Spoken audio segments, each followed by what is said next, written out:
Hello everyone, welcome back to the channel. আজকের রচনার বিষয় কাজী নজরুল ইসলাম। সূচনা। কাজী নজরুল ইসলাম বাংলা সাহিত্যের এক উজ্জ্বল নক্ষত্র এবং পরাধীন ভারতের অন্যতম শ্রেষ্ঠ এক বিপ্লবী কবি।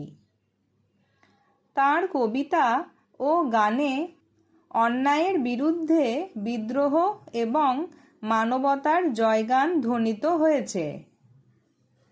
জন্ম ও শৈশব। কবি 1899 সালের 24শে মে, 11ই জ্যৈষ্ঠ 1306 বঙ্গাব্দ পশ্চিমবঙ্গের বর্ধমান জেলার চুরুলিয়া গ্রামে জন্মগ্রহণ করেন।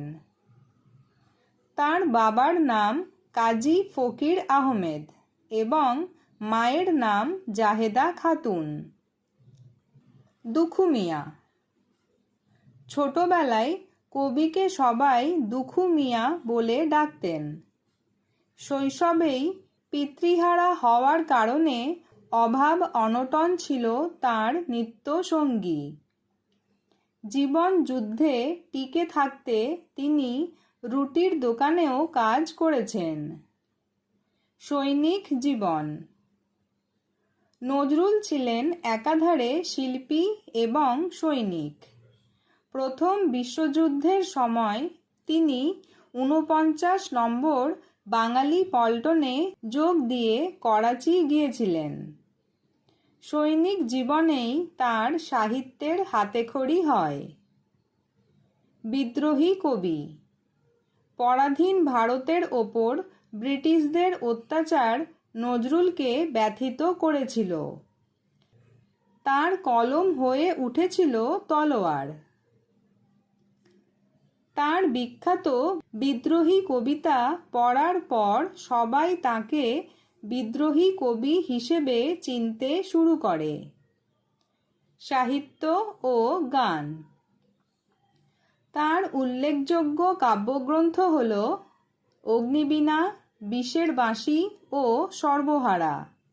এছাড়া তিনি 3000-এরও বেশি গান রচনা করেছেন, যা নজরুল গীতি নামে পরিচিত এবং বাঙালির এক অমূল্য সম্পদ।